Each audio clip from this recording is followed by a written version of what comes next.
The night air carried the smell of dust and wood smoke, and the moon threw pale silver across the crooked fences that hemmed in the little village. It was the sort of town where doors squeaked, wagons rattled over hard-packed dirt, and every voice, carried down the main street, whether it was gossip, prayer, or a curse, meant to sting. Lanterns flickered faintly in the windows. The wind pressed against the clapboard houses as if whispering secrets too old for anyone to remember. The year was slipping toward its final harvest, and with it came a restlessness no one spoke about, but everyone felt. She came into that town quietly, like a shadow drifting where shadows weren't meant to be. A woman with shoes nearly worn through, a shawl too thin for the cold, and eyes that had seen more winters than her face revealed. No one noticed at first. Travelers came and went, always searching for something, a promise of work, a hot meal, or just a place to rest. But this one was different. She carried nothing but a little bundle tied with twine. As if all the weight of her life could fit into cloth, her voice trembled when she spoke. Not out of fear, but out of the strain of someone who had been turned away too many times. At the inn, she asked for scraps, just scraps of bread or bone, and maybe a corner of the floor near the fire. The keeper looked her over-ragged dress, tired hands, skin browned by sun but not softened by ease, and told her there was no room. No room for beggars. No room for forgotten souls. She stepped back into the night, clutching the bundle against her chest, as if she'd known the answer before she even asked.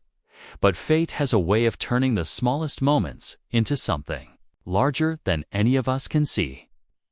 That night, on the edge of the sprawling ranch that stretched farther than the eye could follow, a candle still burned in an upstairs window. Inside that house, the daughter of the wealthiest rancher in 3 counties stirred from her bed. She was a girl not yet 10, with curls that caught every glint of lamplight and a laugh that usually chased away silence. Her father could buy cattle by the hundreds. Her mother stitched gowns of lace and velvet brought from far-off places, and every table in their house was heavy with food. Yet, for all her riches, the little girl often pressed her nose to the glass, staring at the quiet road where strangers passed by. When the woman with the worn shawl walked past the ranch gate, her steps slow and unsteady, she didn't realize small eyes were watching. She didn't realize that a life so far removed from hers was about to meet her in the dark. The girl slipped from her bed, bare feet patting over the polished wood floor, and whispered down the stairwell for someone to listen. But the house was hushed, servants asleep, her parents deep in their own slumber. The woman stopped at the fence, leaning against the wood as if it might hold her up when her legs could not.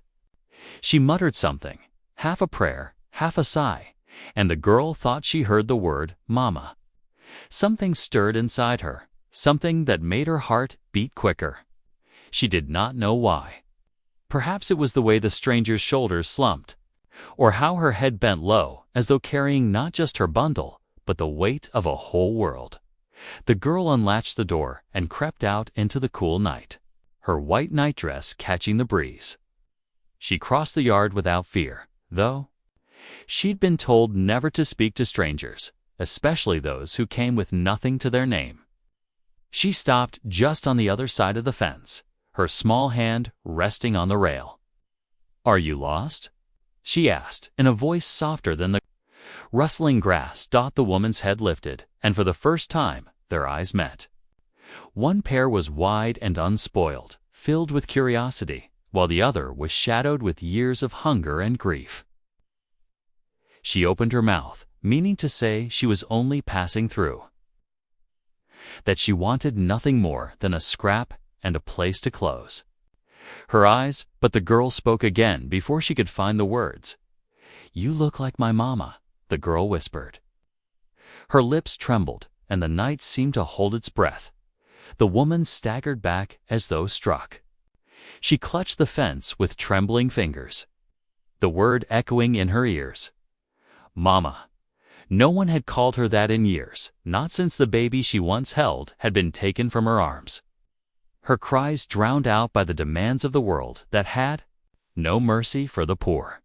The memories rose sharp and cruel, but here, from the mouth of a child she'd never seen before, came the name that could undo her. Her lips parted, and the girl leaned closer, waiting, trusting, certain she had spoken. The truth, somewhere in the distance a coyote called, and the night grew colder, darker, pressing in like a secret about to break. The woman knew she should walk away. She knew nothing good could come from lingering by the fence of a house where she did not belong. Yet her feet refused to move. The rancher's daughter reached out her small hand, palm up, innocent as a prayer. "Please don't go," she said, her voice quivering with need that had nothing to do with hunger or wealth. The woman's throat tightened. She wanted to tell her she was no one, nothing but a wanderer with empty pockets and an empty stomach. She wanted to turn, to vanish into the night as she always had. But something in that child's eyes held her still, something that seemed to call to the very pieces of her soul she thought had been buried long ago. And in that suspended moment, the world itself seemed to wait to see whether she would take the hand, whether the name Mama would remain a whisper in the dark or rise into something that could never be taken back. Before she could decide, before she could breathe the answer that trembled on her lips, a heavy door slammed open from the house, spilling light across the yard. A man's voice rang out sharp and commanding, and the night, once hushed and still, broke wide open. The voice that broke the stillness belonged to a man whose words seemed to command not only people, but the very air. It carried through the yard, firm as an iron gate closing, and the girl froze where she stood, her little hand still stretched through the rail. The woman's heart leaped into her throat, and she pressed herself against the fence as though the shadows might swallow her whole. The figure of the rancher emerged into the lamplight, tall and broad, shoulders square from years of work and from a life spent knowing the land belonged to him. His boots struck the porch hard enough to echo. He had the look of a man who did not tolerate weakness, and yet he carried the wariness of someone who had built too much to let any part of it slip away. His eyes swept over the yard, narrowing when they found his daughter at the fence, white nightdress glowing like a beacon in the dark. "What are you doing out here?" he barked. The girl flinched, pulling her hand back, but her gaze lingered on the stranger. She hesitated as if about to speak, then dropped her head low. The rancher's eyes shifted, following her line of sight. The woman held her breath.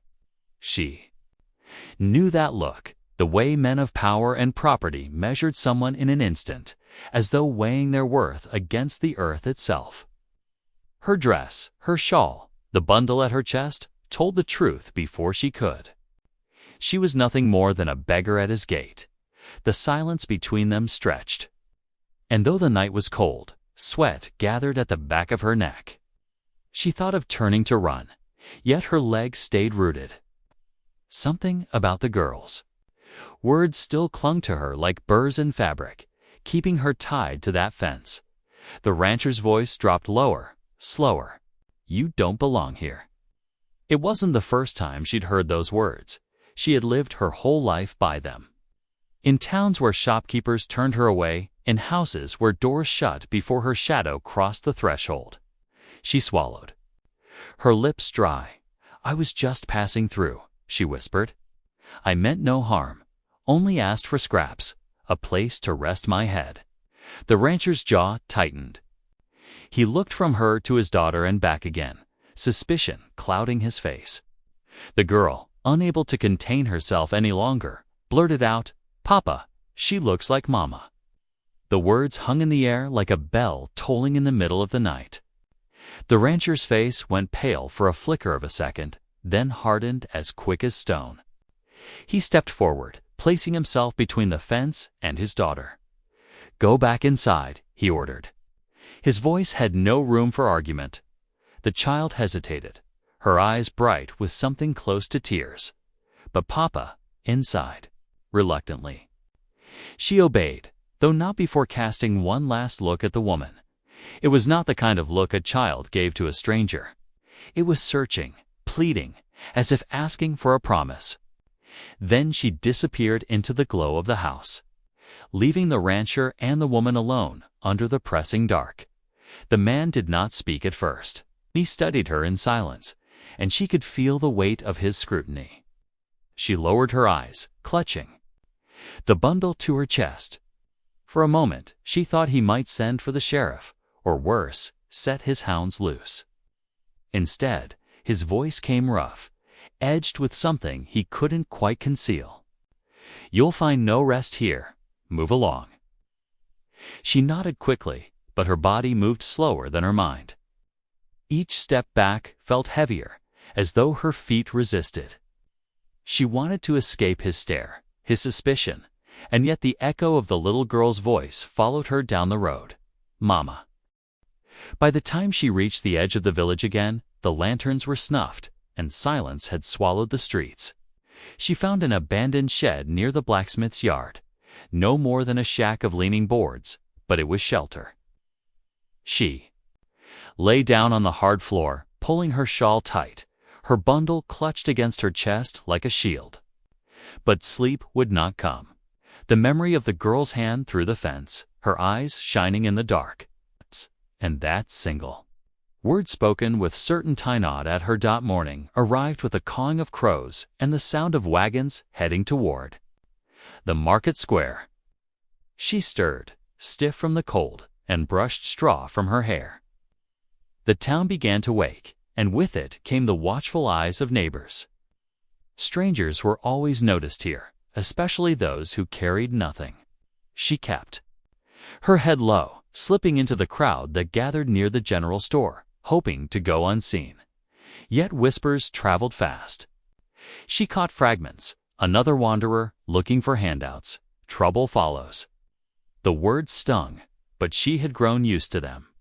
What unsettled her more was the glimpse of a ranch hand, broad-shouldered and dusty from the fields, glancing her way with narrowed eyes. Word of her presence was already spreading, she realized. And it would not be long before it reached the rancher himself. She thought of leaving, of walking until her feet blistered and her lungs burned, the way she had so many times before. But something in her resisted. She could not shake the way that little girl had looked at her, as though she had found something long lost. She could not shake the memory of the rancher's face when he heard his daughter call her mama. That flicker of recognition, real or imagined, burned in her mind. By afternoon, she lingered near the well at the edge of town, waiting for no one, yet hoping for something. The sun cast sharp light across the dry fields, and the heat pressed against her skin. She sat on the stone rim, her bundle resting beside her, when a shadow stretched across the ground. "You didn't leave." The voice was flat, heavy with disapproval. She looked up. The rancher stood there, hat pulled low, dust on his boots. His presence drew the attention of others at the well, but they quickly looked away. No one wished to cross a man like him. "I will," she said quietly. "I just needed water." Okay. She lifted the bucket, the rope creaking. He studied her for a long moment, then crouched slightly, his voice dropping. "Why did my daughter call you that?"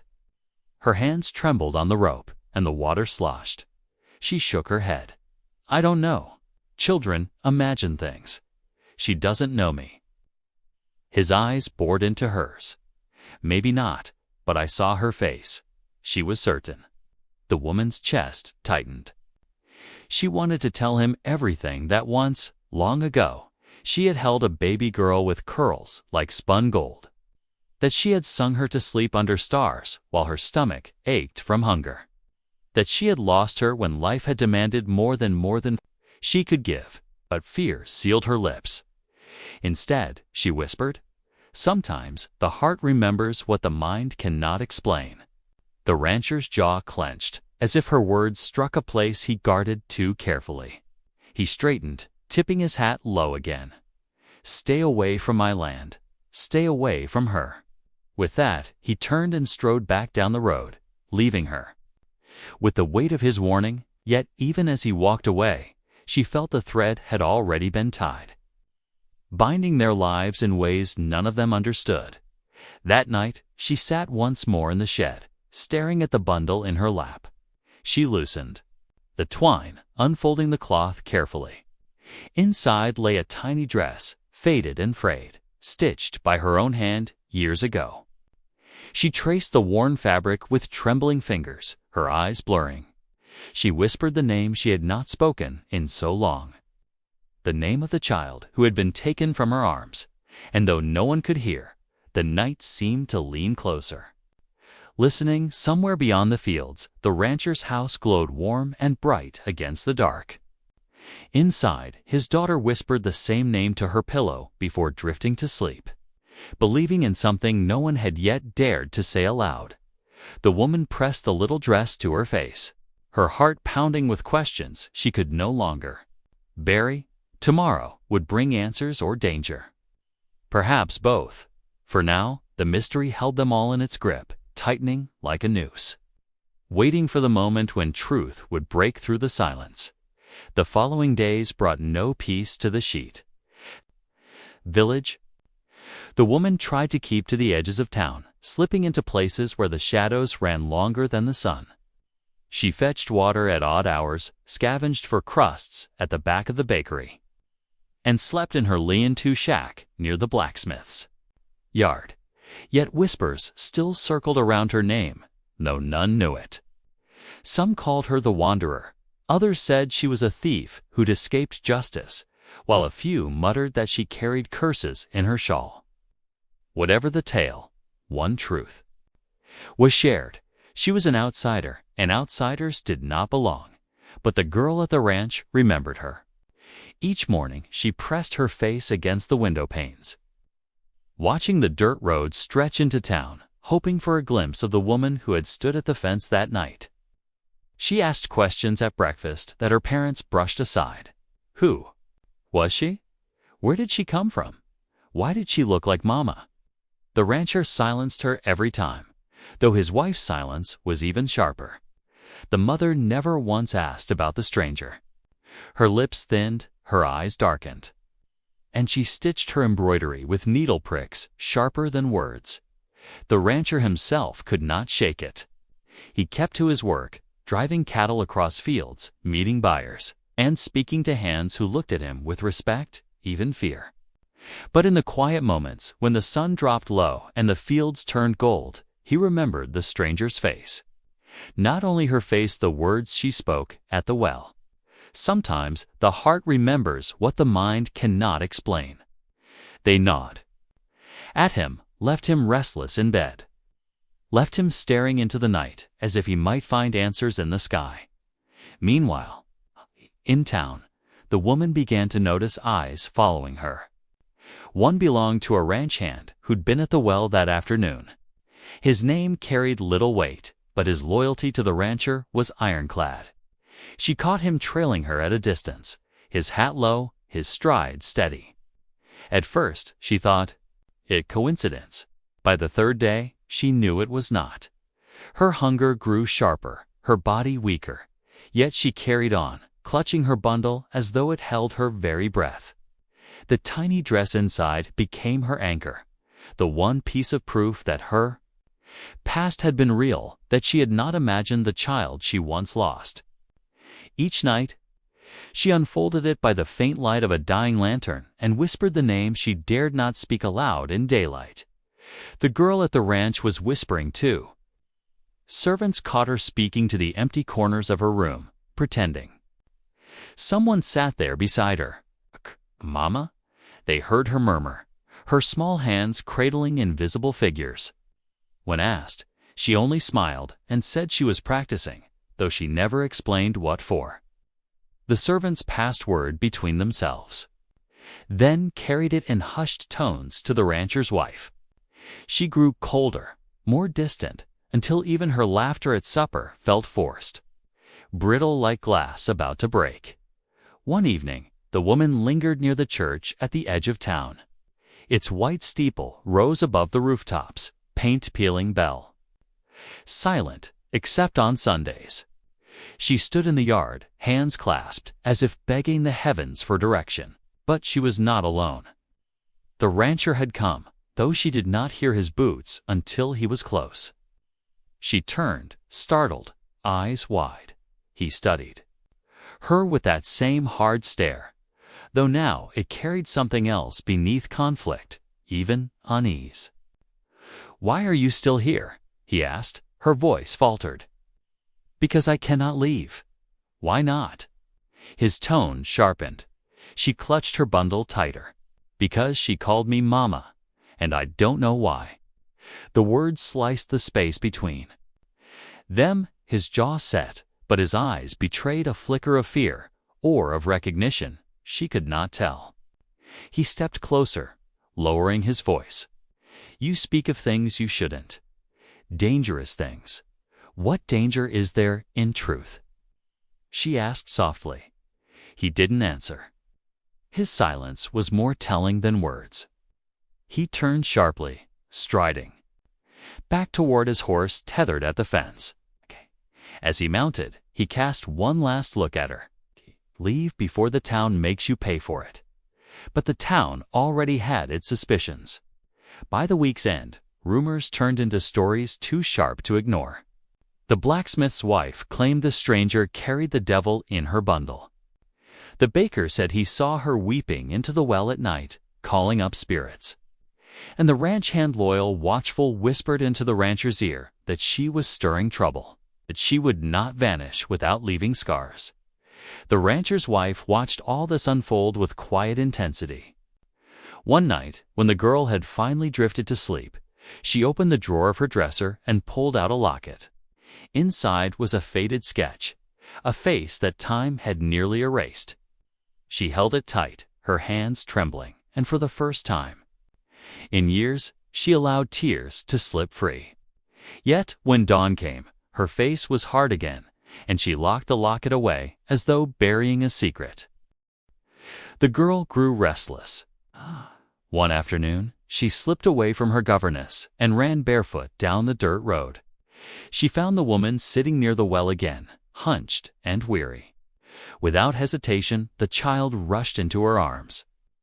The woman froze, stunned, but then her trembling hands wrapped around the small body.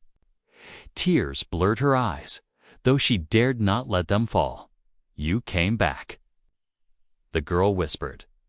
"I shouldn't have," the woman answered, voice breaking. "But you did," the girl said, clinging tighter.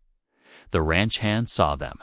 He had followed, as always, his duty like a chain. He didn't approach then, but his eyes narrowed with suspicion. That night, he told the rancher what he'd seen. And though the rancher did not shout, did not rage, his silence carried more weight than fury ever could. Conflict grew like a storm cloud. The woman knew she was drawing danger closer with every moment she stayed. Yet something rooted her to the place, something stronger than fear. The girl's voice, her arms, her certainty, it was as if the past had opened its hand and refused to let her slip away again. The rancher wrestled with questions he could not speak aloud. His wife's coldness, his daughter's whispers, the stranger's eyes' awe pressed against him until his nights were sleepless. He rode the fields harder than ever. But the sweat of labor did nothing to cleanse him of doubt, and the wife she began to watch her husband differently. In his silence, she heard secrets. In his gaze, she saw hesitation. The sight of it hollowed her. She began to sew at all hours, her needle darting like a weapon, her face expressionless. Yet in her heart, a storm gathered. She knew something she had buried years ago was clawing its way to the surface, threatening to undo everything she had built. The townsfolk fed on the tension. At the tavern, men muttered about the stranger, some calling for her to be driven out before she cursed them all. At the church, whispers said she had come for reasons darker than hunger or shelter. Children pointed when she passed, and mothers pulled them close. She felt the pressure of their eyes everywhere, closing in like walls. Still, she stayed. Still, the girl called her mama when no one was near. And still, the rancher's gaze followed her, torn between driving her out and confessing. What lingered in his own silence? One night, thunder rolled across the plains and lightning split the sky. The woman crouched in her shack, clutching the tiny dress as the wind rattled the boards. In the distance, the rancher's house glowed against the storm, a beacon of warmth she could never touch. Yet in that glow, shadows moved, shadows of people carrying burdens heavier than gold. She whispered to herself, voice barely audible over the storm. The truth will not stay buried, not forever. And as the thunder roared, she knew the storm outside was nothing compared to the storm about to break within the village, within the ranch, and within every soul tied to that single word that could not be forgotten. Mama, the storm that rattled the plains did not pass quickly. For 3 nights, the sky split with lightning and the ground shook with thunder. The villagers huddled inside their homes, shutters barred, whispering prayers as if the heavens themselves had turned against them. In the blacksmith's shed, the woman curled beneath her shawl, listening to the wind whistle through the cracks. Each strike of lightning illuminated her bundle on the floor, the tiny dress lying folded like a relic. She pressed it to her chest, whispering the name she had not dared speak aloud to anyone else. Her voice was swallowed by the roar outside, but still, she feared someone might hear Dot at the ranch house. The storm seemed to stir more than just weather. The little girl woke often, padding to the window to watch the rain blur the fields. She whispered into the glass, calling softly, as if hoping the woman in the shed might hear her across the distance. Her father paced the halls at night, boots striking the wooden floor in restless rhythm. The rancher's wife stayed quiet, but her eyes followed him. She knew something churned inside him, something he could not voice. And that silence was heavier than any words. By the 4th day, when the skies cleared and the ground steamed in the sun, the village was restless. Men at the tavern said the storm was an omen. Some pointed toward the stranger, saying she had brought it with her, that her presence unsettled not only the people, but the land itself. The preacher hinted the same from his pulpit, urging his congregation to keep watch against temptations and deceits that came in the form of weary faces and soft voices. The words sank into the townsfolk, feeding the unease that had already taken root. The woman felt the weight of their eyes with every step. She could no longer move unnoticed. Children taunted her in the streets, mothers pulled their little ones aside, and men spat at her feet. She bore it silently, but her heart grew heavier. Only the memory of the girl's arms around her kept her from fleeing. That and the unanswered questions that refused to let her go. Late one afternoon, she stood at the well again, drawing water. The sun was sinking, the fields turning amber, when she heard the sound of hooves. She turned to see the rancher riding toward her, dust curling behind his horse. He dismounted swiftly, boots striking the earth hard. "You shouldn't be here," he said, voice tight with anger. "I'm not hurting anyone," she replied softly. He stepped closer, lowering his voice. "You're hurting her, my daughter. She won't stop speaking your name. Do you understand what that does?" The woman clutched the bucket, her knuckles white. "She called me Mama before I said a word. I didn't teach her that." The rancher's eyes darkened. He glanced around, making sure no one else was near, then leaned closer. "Tell me the truth. Who are you?" Her lips trembled. She wanted to tell him everything that once, years ago, she had been forced to give up her child. That she had searched for traces of her ever since, that the dress in her bundle was all she had left of that life. But fear sealed her tongue. She had no proof, only memory. And memory was too easy to deny. "I'm no one," she whispered. The rancher's hand closed on her arm, not in cruelty, but in desperation. "You are not no one." And if there's truth in what I see in my daughter's eyes, then you are more dangerous to us than you know." He released her abruptly, stepping back, his face a storm of conflict. He mounted his horse and rode off without another word, leaving her trembling at the well. That night, the rancher's wife found her husband sitting alone in the parlor, staring into the dying fire. She stood in the doorway, her face pale in the glow. "It should never have come to this," she said quietly. He looked up sharply.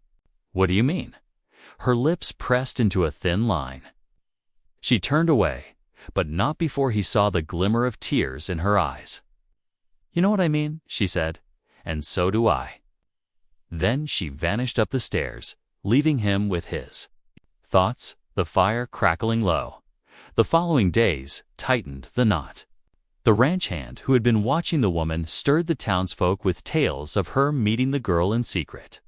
He whispered that she sought to steal the child, to claim what was not hers. The story spread like wildfire. By the week's end, men gathered in groups outside the tavern, muttering about driving her out for good.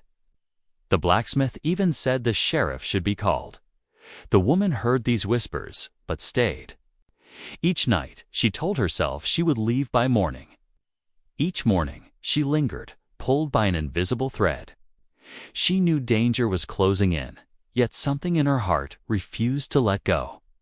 One evening, as the sun sank low and painted the sky red, the girl escaped her governess again. She ran barefoot down the dusty road, dress catching the wind, curls flying. She found the woman near the shed, and without hesitation she flung herself into her arms. The woman clutched her close, tears slipping free despite her will. "I missed." "You," the girl whispered. "You shouldn't be here," the woman said. But her arms tightened around the child all the same. "You are my mama." The girl insisted, her little voice certain. "I know it." Before the woman could answer, a sharp voice split the air. The rancher's wife stood at the edge of the road, her gown whipping in the wind, her face white as bone. Her eyes locked on the sight of her daughter in the stranger's arms. For a moment, the world seemed to stop. The woman froze. The girl clung tighter. The wife's lips parted, but no sound came. Then, with a sharp motion, she turned on her heel and strode back toward the ranch, her skirts gathering dust. That night, the house shook not from thunder, but from voices raised within. The rancher and his wife argued behind closed doors. There, words muffled but fierce. Servants whispered of shattered glass, of footsteps pacing deep into the night. The little girl pressed her pillow to her ears, tears staining her cheeks, whispering "Mama" into the dark. The next morning, the tension in the village was thicker than smoke.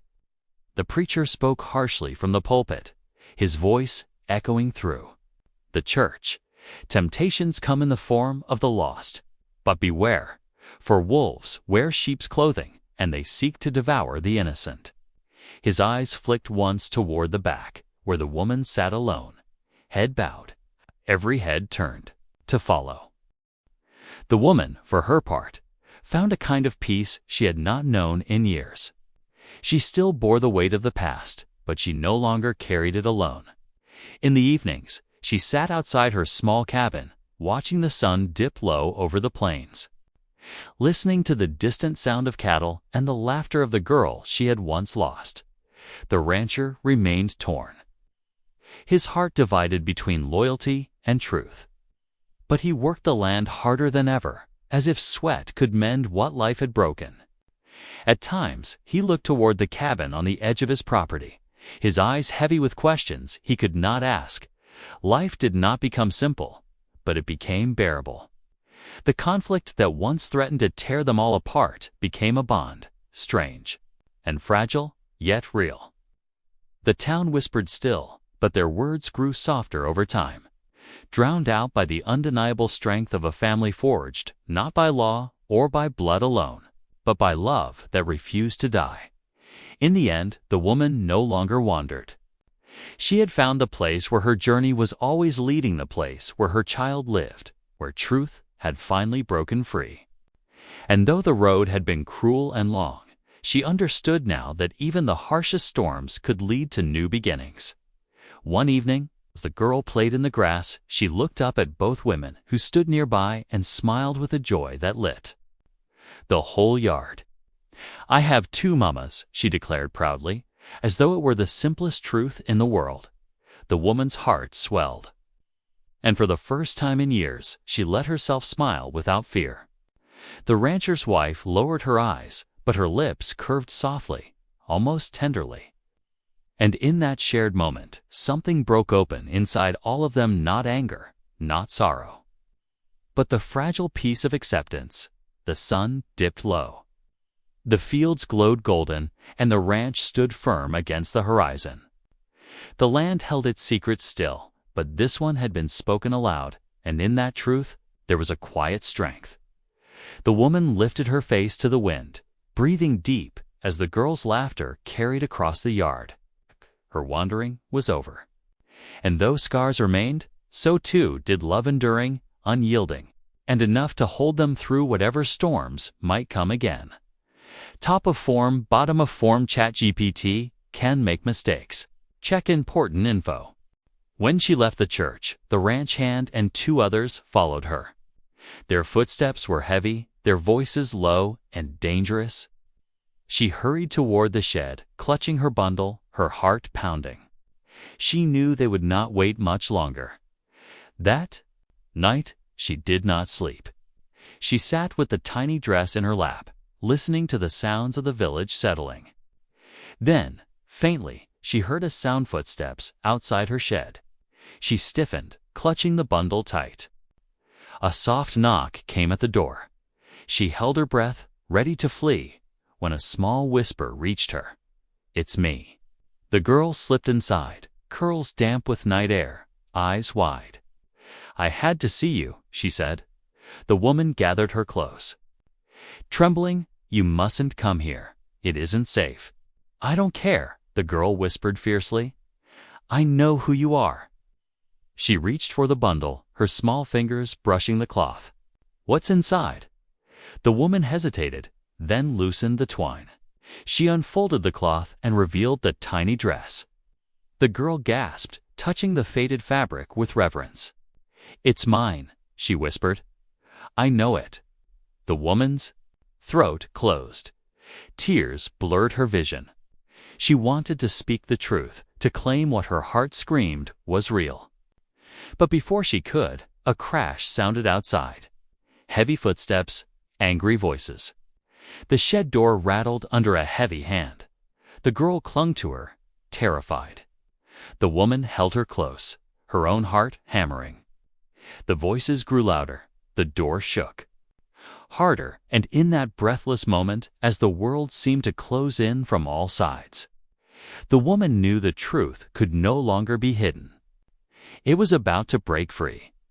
Whether she spoke it or not, the door splintered under the force of a boot. And the storm that had been building for weeks finally broke upon them. The shed door burst open with a crack of splintered wood. And the men filled the doorway with torches in hand, their shadows thrown high against the walls. The ranch hand stood at the front, his jaw tight, his eyes sharp with anger. Behind him, two townsmen muttered about curses and deceit, their faces twisted with suspicion. The woman clutched the girl tight against her chest, shielding her with trembling arms. "Step away from her," the ranch hand barked. His voice carried the weight of someone who believed he was defending more than land. More than family, he believed he was guarding the order of the town itself. The little girl cried out, "No, don't hurt her." Her small body trembled. But her voice rang clear. "She's my mama." The words silenced the men for a heartbeat, the crackling torches filling the gap where no one dared speak. The woman's tears fell freely, but she held her ground, rocking the child gently. Before anyone could move, the sound of hooves thundered outside. A deep voice shouted, commanding as the storm itself, "Stand down." The rancher appeared, Dismounting in a single motion, his hat low, his face set with a fury none dared challenge. He pushed past the men, his broad frame filling the shed. His eyes went first to his daughter, then to the woman holding her. "What are you doing here?" His voice was aimed at the men, sharp as a whip. The ranch hand faltered, his certainty. "Shaken, she's poisoned, sir. She's stirring trouble. And the girl is my daughter." The rancher cut in, his tone final. "And you will not lay a hand on her." The silence that followed was heavy, pressing against the walls like a storm that had not yet broken. The men shifted uneasily, their courage slipping away under the weight of his authority. Finally, the rancher stepped closer, his gaze steady on the woman. "Give her to me," he said, his voice softer now, though no less firm. The woman's arms tightened instinctively. "She came to me," she whispered. "I never meant to take her. I only—" Her voice broke, the truth spilling out with her tears. "I only wanted to see her. Just once. To know she lived." The rancher's face changed, the hard edges softening into something raw. His eyes met hers, and in that moment, the truth lay between them without words. He reached for the child, and slowly, reluctantly, the woman let go. The girl whimpered, clinging to her shawl until her father lifted her into his arms. "Go home," the rancher told the men. His voice left no room for argument. One by one they turned and left, muttering under their breath but unwilling to defy him. The torches faded into the night until only the glow of the lantern remained inside the shed, when the last footsteps vanished. The rancher lowered his daughter gently to the ground. She stood between them, her small hand reaching for each of theirs. "She's my mama," she repeated stubbornly, her chin lifted. The rancher's throat worked as though the words caught there. Finally, he turned to the woman. "Tell me," he said quietly, "everything." And she did. In the dim light, with her hands shaking and her voice cracking, she told the story she had buried for years. She spoke of the child she once bore. In poverty, the nights she went hungry to keep the baby warm, the days she was forced to give her up to hands wealthier and stronger than her own. She carried nothing but the tiny dress and the hope of one day finding her again. The rancher listened. In silence, his jaw set, his eyes fixed on the dirt floor. When she finished, the room seemed to breathe with the weight of her confession. The girl slipped her hand into her father's, then into the woman's, binding them both together with her innocence. At last, the rancher spoke. "We thought she was gone." His voice trembled, just barely. "My wife lost our child at birth, or so I was told, and then she came to us. Placed in our arms as though by providence. We never asked questions. Perhaps we didn't want to." The woman's heart clenched. She understood now the exchange, the deception, the silence that had followed. Her child had been taken, given to another family. And she had wandered half a lifetime searching for her. From that night, nothing could remain the same. The rancher escorted her back to the big house under the watch of 1,000 stars.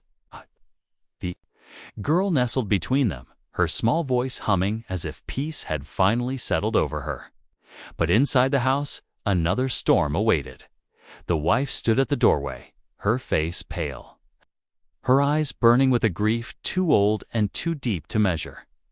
She looked from her daughter to the woman, and her lips trembled as though words might spill forth, but none came. Instead, she turned and walked slowly into the parlor, her hands clasped tight.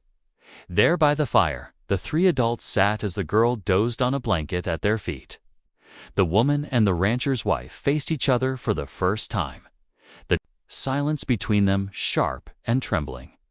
"You were never meant to find her," the wife said at last. Her voice was brittle, yet it carried a strange calm. "We were told she had no one, that she was abandoned." "She was never abandoned," the woman whispered fiercely. "She was torn from me." The wife flinched, her hands trembling in her lap. And yet she has been mine all these years. I raised her, I sang to her, I held her when she was sick. She is mine as much as she is yours. The woman's tears flowed freely, but she did not argue. Her heart knew the truth of those words. The girl belonged to them both, to the mother who bore her and the mother who raised her. The rancher sat in silence, his face shadowed, his hands clenched into fists. He was a man used to control, yet here he was powerless. Finally, he looked up, his voice steady, though heavy with sorrow. She cannot be divided. She needs us all. And if we are to keep her safe from this town, from the lies and the whispers, we must stand together. The women exchanged a long, searching look. Neither spoke, but something shifted in that silence. A fragile understanding, born not of forgiveness, but of necessity. The days that followed were tense, yet slowly the storm passed. The village remained suspicious, but the rancher's word was law, and no one dared challenge it openly. The woman was allowed to stay, though she did not take a place in the ranch house. Instead, she lived on the edge of the property, close enough for the girl to visit, far enough to keep the fragile balance intact. The girl thrived in those days, her laughter filling the fields as she ran between the woman's arms and her home. At the ranch, she asked fewer questions, content now that both of her mothers were near.